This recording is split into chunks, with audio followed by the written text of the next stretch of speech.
Life है वो पहले से ज्यादा हेल्दी हो गई है और हम एक अच्छी हेल्दी और लंबी लाइफ जी सकते हैं।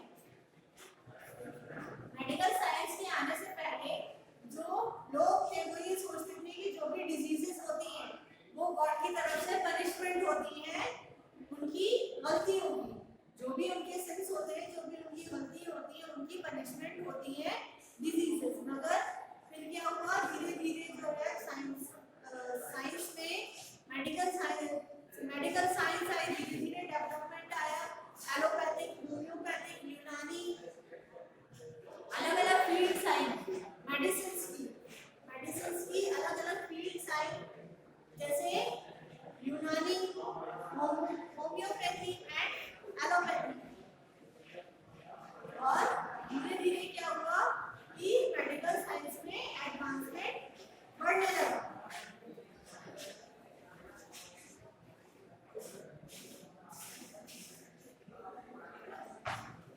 और ऐसे कई इंस्ट्रूमेंट बने जो क्या करते हैं, मेडिकल साइंस में हमारी हेल्थ के लिए कई ऐसे इंस्ट्रूमेंट बने जो मेडिकल साइंस में हेल्प करते हैं। तो कुछ इंस्ट्रूमेंट जैसे हैं मेडिकल इंस्ट्रूमेंट,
फीवर, तो वो चीज क्या शो करती है? फीवर शो करती है। The mercury is the thermometer. In the thermometer expands when it gets heated and gives accurate temperature of the body. तो थर्मोमीटर के अंदर क्या भरा रहता है? थर्मोमीटर कुछ इस टाइप का होता है, कुछ इस टाइप का होता है थर्मोमीटर। ये आगे का जो पोर्शन रहता है,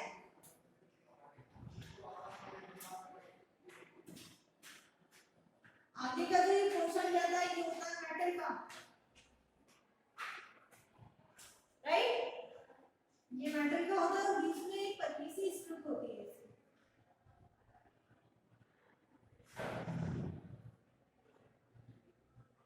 कुछ इस टाइप की स्ट्रिप होती है और इसके सेंटर में एक लाइन होती है जिसमें यहाँ हमें नीचे नीचे की साइड पे यहाँ पर कुछ डार्क ब्लैक दिखता है,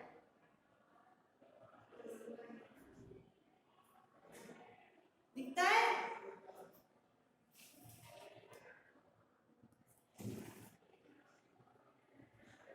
तो ये चीज क्या होती है जो हमें यहाँ दिखता है बीच में, वो होता है मर्क्यूरी।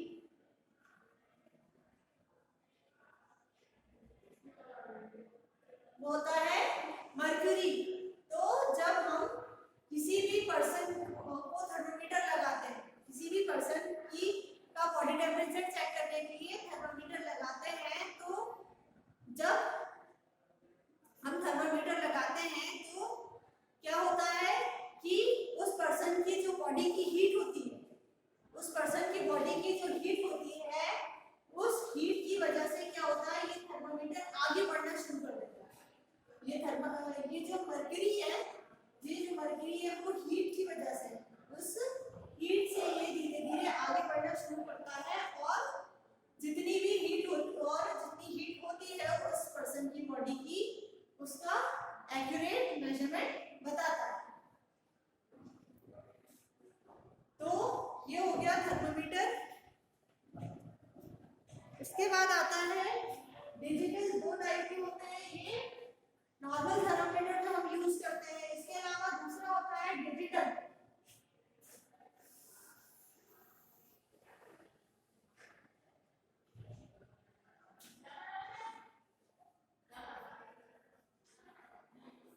दूसरा होता है डिजिटल थर्मोमीटर। डिजिटल थर्मोमीटर क्या करता है, जो भी बॉडी की हीट होती है उसे डिजिट्स में बताता है। यहाँ पर क्या होता है, यहाँ पर हम फ़ारेनहाइट और सेल्सियस होता है यहाँ पे, तो वो फ़ारेनहाइट और सेल्सियस लिखा रहता है और मर्क्यूरी इसमें बताता है। मगर डिजिटल थर्मोमीटर में क्या होता है कि जो टेम्परेचर है वो डिजिट्स में शो हो जाता है।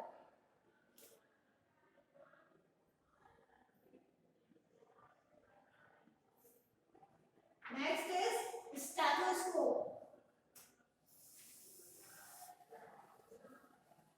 अक्सर हम डॉक्टर्स के पास जाते हैं तो उनके गले में एक इंस्ट्रूमेंट डला रहता है, कुछ इस टाइप का इंस्ट्रूमेंट दिखता है।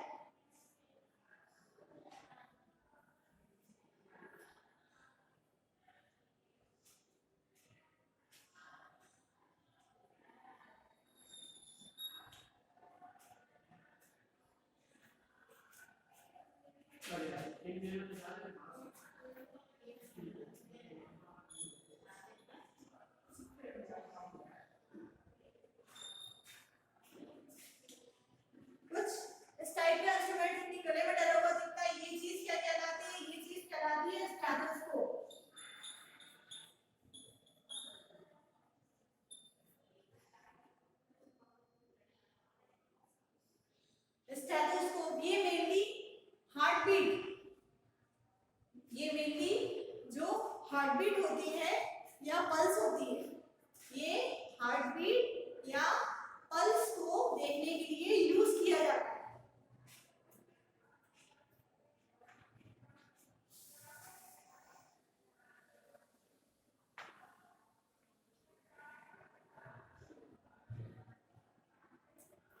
Stethoscope is a modern instrument which helps the doctor to hear heartbeat of the patient and sound of air during breathing. जो जब हम सांस लेते हैं तो उसका साउंड चेक करने के लिए और हार्टबीट चेक करने के लिए, हार्टबीट चेक करने के लिए और हमारी जो हार्टबीट है और हमारी ब्रीथिंग का साउंड जो है वो और हमारी हार्टबीट चेक करने के लिए स्टेथोस्कोप का यूज किया जाता है. It was invented by Dr. Rennie.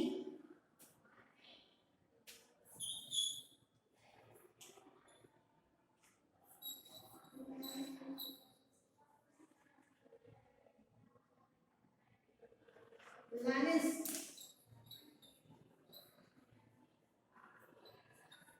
Doctor rainy Landis ने इसका इन्वेंशन किया था.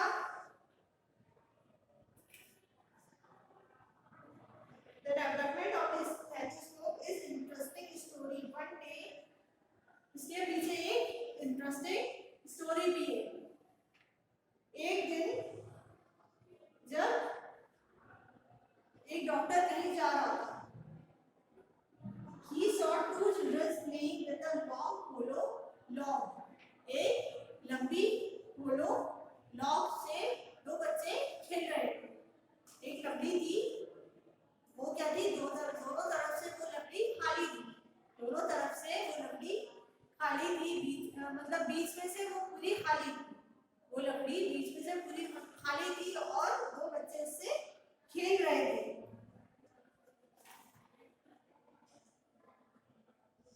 One child was speaking in low voice while the other was listening to his voice from the other end. तो उसमें क्या हो रहा था कि एक जो बच्चा था वो एक तरफ से बोल रहा था और दूसरा बच्चा दूसरी तरफ से उसे सुन रहा था. He observed that the children could listen to the faintest sound clearly.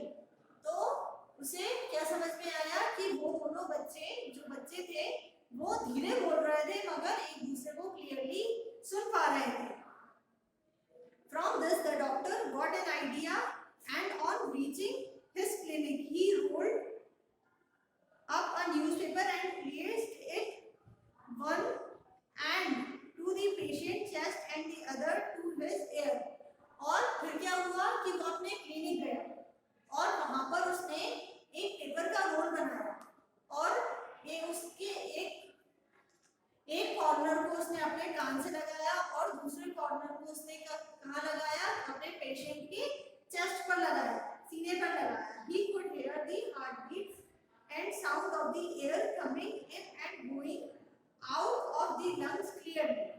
तो उसे क्या पता चला, उसकी हार्टबीट जो थी, उस पेशेंट की हार्टबीट्स और उसके लंग्स में हवा जो आ रही थी और जा रही थी उसकी आवाज क्लियरली सुनाई दे रही थी. This small experiment gave birth to the stethoscope. और ये छोटा सा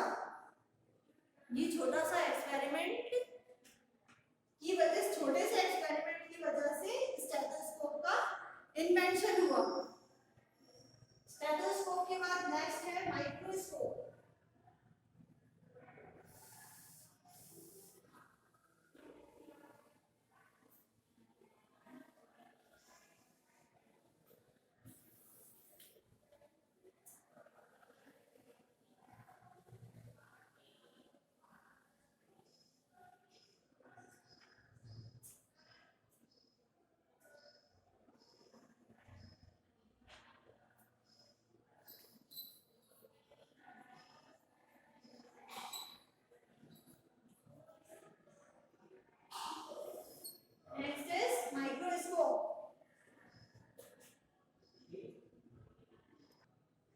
So microscope is an instrument. Microscope एक ऐसा इंस्ट्रूमेंट है जिससे हम छोटी से छोटी चीज को क्लियरली देख सकते हैं. छोटी से छोटी चीज को क्लियरली देख सकते हैं जो हम नेकेड आई से अगर हम देखेंगे तो हमें नजर नहीं आएगी. जैसे हम बात करते हैं माइक्रो ऑर्गेनिज्म की, जो डिजीजेस होती हैं, बीमारियां होती हैं, वो किसकी वजह से होती है, जर्म से होती है, माइक्रो ऑर्गेनिज्म से होती है. तो ये जर्म से ये माइक्रो ऑर्गेनिल्स हमें नजर नहीं आते। तो ये सब किसके थ्रू देखे जाते हैं? माइक्रोस्कोप के थ्रू। और इसी तरीके से हमारी बॉडी के जो भी एग्जाम्पल्स होते हैं, जैसे यूरिन हुआ या ब्लड हुआ, तो ये सारे सैंपल्स जो है वो लिए जाते हैं। तो वो किसके थ्रू देखे जाते हैं? वो माइक्रोस्कोप के थ्रू देखे जाते हैं, ताकि क्या कर सके, हम डिजीज का पता लगा सके, जो भी बीमारी है उसका पता लगा सके, और उसकी इंटेंसिटी यानी कि वो कितनी ज्यादा बढ़ गई है, कितनी बढ़ गई है, उसकी इंटेंसिटी कितनी है, इस चीज का पता लगा सके। उसके लिए अपन माइक्रोस्कोप यूज करते हैं। तो अब माइक्रोस्कोप के पीछे भी, माइक्रोस्कोप के इन्वेंशन के पीछे भी एक स्टोरी है। क्या था? एक शॉपकीपर था, एक दुकानदार था, वो उसने क्या देखा? उसने एक ग्लास का यूज करा, एक लेंस का यूज करा। तो उसने देखा कि उस लेंस से वो अगर फ्लाई को देख रहा है, अगर उस लेंस से वो एक फ्लाई को देख रहा है, तो वो उसके साइज से बड़ी दिख रही है, उसके साइज से बड़ी दिख रही है। तो उसने क्या करा कि उस ग्लास से उसने एक टॉय बनाया, उस ग्लास से उसने एक टॉय बनाया, और उसका नाम उसने क्या रखा? Flea toy. फ्ली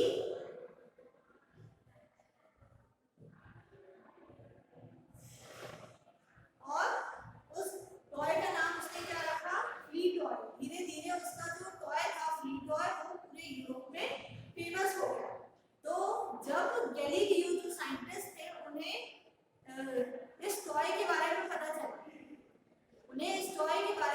चला, तो उन्होंने इस फ्ली टॉय के, इस फ्ली ग्लास के ऊपर उन्होंने रिसर्च करी, और इसमें थोड़ा और डेवलपमेंट करके उन्होंने माइक्रोस्कोप का डेवलपमेंट किया, थोड़े चेंजेस करके थोड़ा और इसको डेवलप किया, और माइक्रोस्कोप का इन्वेंशन किया। माइक्रोस्कोप का उन्होंने इन्वेंशन किया। फिर धीरे धीरे क्या हुआ कि अलग अलग और एडवांस्ड माइक्रोस्कोप बनने लगे। उनका जो माइक्रोस्कोप था, उसका वो बनने के बाद फिर और भी ज्यादा डेवलप्ड माइक्रोस्कोप, उसमें डिफरेंट लेंसेज वाले और ज्यादा डेवलप्ड माइक्रोस्कोप बनने लगे। After that X ray machine.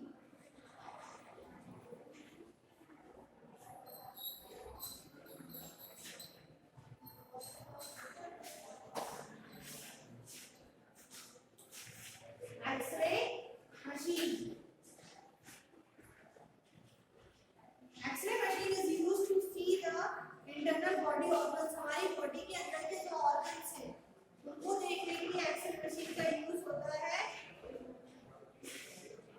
और मेनली जो बोन्स होती हैं उनको देखने के लिए, बोन्स को देखने के लिए इसका यूज होता है। It was invented by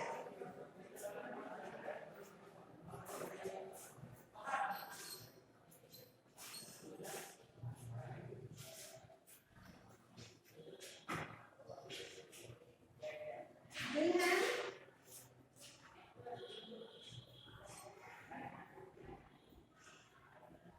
Roentgen. Wilhelm Roentgen ने इसका इन्वेंशन किया। With it, doctors can find about any cracks, fracture or diseases inside human body. तो इसका यूज करके मेनली ये किसके लिए यूज होती है? जो बॉडी में अगर कोई क्रैक है या फ्रैक्चर है या बॉडी की कोई ऑर्गन है उसमें कोई डिजीज है, तो इन सबको चेक करने के लिए एक्सरे मशीन का यूज होता है। Many other modern instruments have been invented now, such as, तो इसी के बाद कई और भी मॉडर्न इंस्ट्रूमेंट्स बने, जैसे कि ultrasound, CAT scan, laser, ECG, EEG, etcetera, which are widely used by the doctors for treating various illnesses.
Tuberculosis, malaria, tuberculosis, cholera, ठीक है।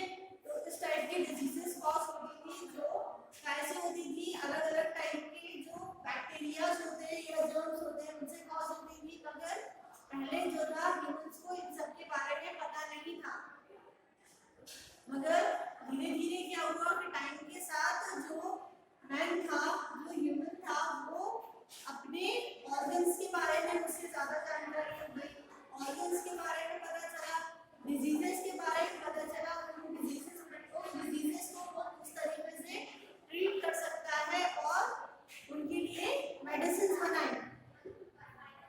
तो सबसे पहले पेनिसिलिन का अलेक्जेंडर फ्लेमिंग ने पेनिसिलिन नाम की एक एंटीबायोटिक बनाई, जो कई टाइप के बैक्टीरियल डिजीजेस के लिए यूज होती थी। पेनिसिलिन नाम की एक एंटीबायोटिक बनाई। ये कैसे बनी थी? ये पेनिसिलियम नाम का एक फंगस होता है, पेनिसिलियम नाम का एक फंगस होता है, ये हमने साइंस में पढ़ा था। तो पेनिसिलियम नाम का एक फंगस होता है जिसका यूज करके इसे बनाया गया था, और इसे किसने बनाया था? अलेक्जेंडर फ्लेमिंग ने।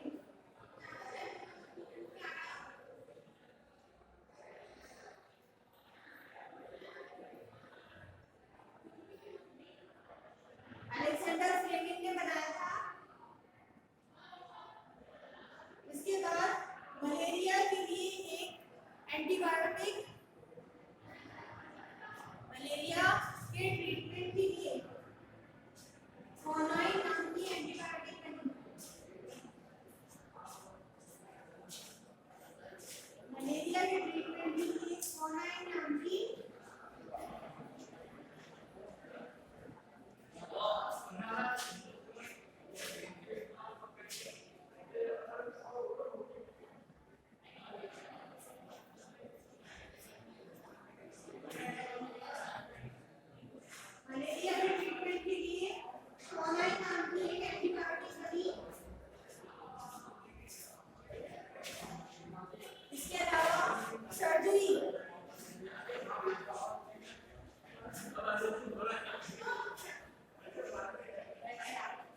सर्जरी, कई टाइप के ट्रीटमेंट्स के लिए सर्जरी का यूज होता है। जैसे किसी भी ऑर्गन को रिपेयर करना है या रिप्लेस करना है, तो उसके लिए सर्जरी का यूज होता है। और आजकल सर्जरी बहुत ज्यादा एडवांस हो गई है, तो इवन हार्ट, लंग्स, किडनी, सब हार्ट, किडनी, ये सब इजीली रिप्लेस हो जाते हैं थ्रू सर्जरी।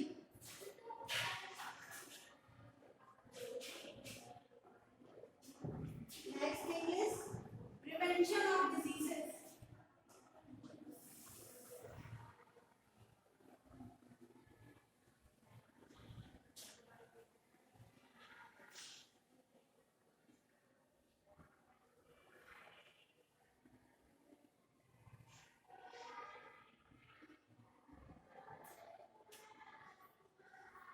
प्रिवेंशन,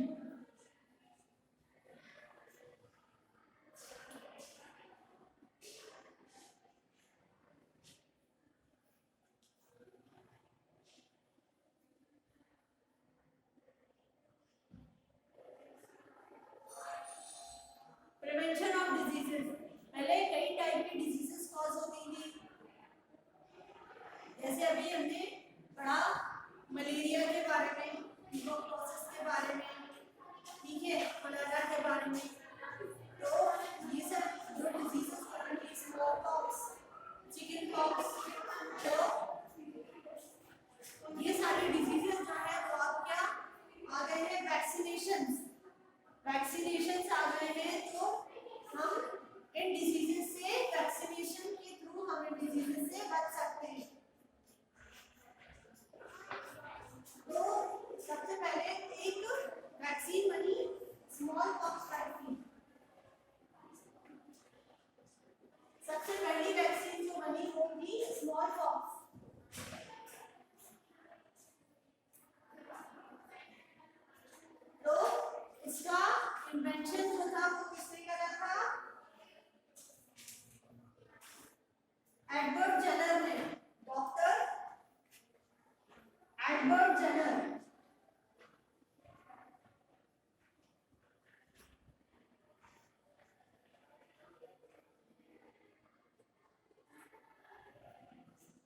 इसके इन्वेंशन के पीछे भी एक स्टोरी है।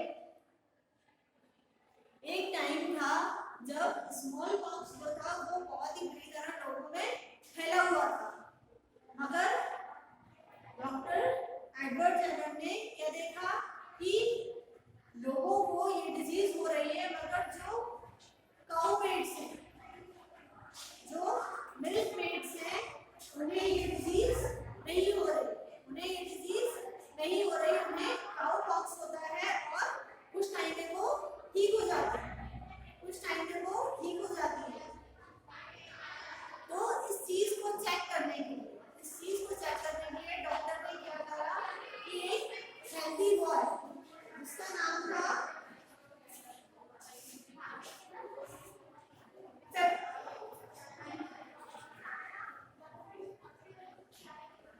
एक हेल्दी बॉय था जिसका नाम था पिप। तो उसे उन्होंने क्या करा कि जो काउ पॉक्स का ब्लिस्टर होता है, जो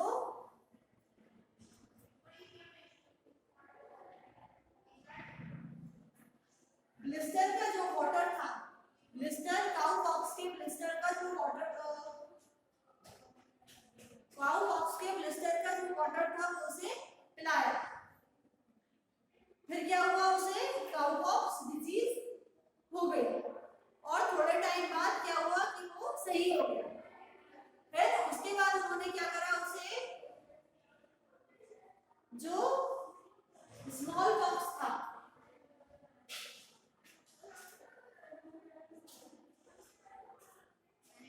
जो स्मॉल पॉक्स था उसके पस से उसे, उसका पस जो था वो उसके अंदर इंजेक्ट कर दिया। उस बॉय के अंदर उन्होंने क्या करा कि स्मॉल पॉक्स का जो पस था वो इंजेक्ट कर दिया, मगर वो लड़का जो था वो अनअफेक्टेड रहा। वो लड़का जो था उस पर उसका कोई भी अफेक्ट नहीं हुआ। तो इस तरीके से जो स्मॉल पॉक्स की वैक्सीन थी, जो स्मॉल पॉक्स की वैक्सीन थी, उसका इन्वेंशन हो गया। स्मॉल पॉक्स की वैक्सीन का इस तरीके से इन्वेंशन हो गया। Next thing is pasteurisation.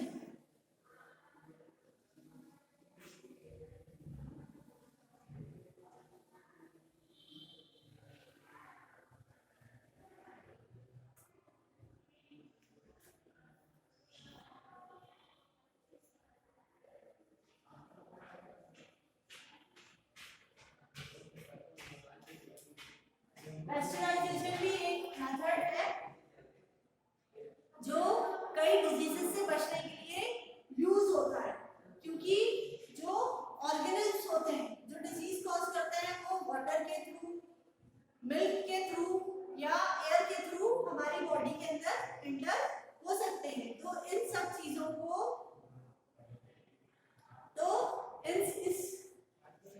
इन सब चीजों को डिजीजेस से या ऑर्गेनिज्म से फ्री करने के लिए पास्चराइजेशन का मेथड डेवलप किया गया। ये किसने डेवलप किया था? Lewis pasture. लुईस पास्चर ने इसका इन्वेंशन किया था। इस मेथड में क्या होता है कि पहले हम क्या करते हैं, जो वाटर है या मिल्क है उसे क्या करते हैं, बॉईल करते हैं, फिर उसे इंस्टेंटली उसी वक्त ठंडा कर देते हैं। पहले क्या करते हैं, हम गर्म करते हैं और उसे फौरन ठंडा कर देते हैं। तो इससे क्या होता है कि जो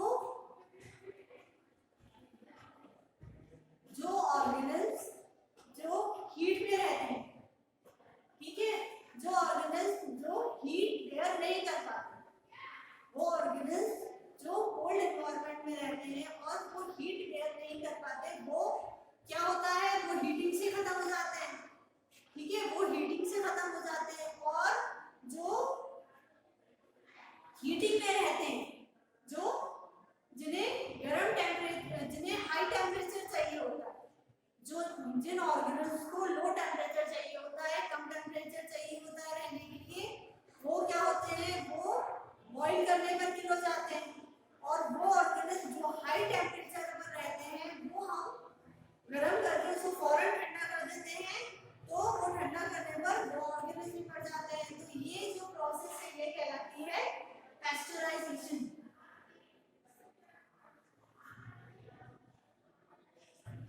तो पैस्चराइजेशन के अलावा लुईस पास्चर ने डॉग बाइट के लिए भी वैक्सीन का इन्वेंशन किया था।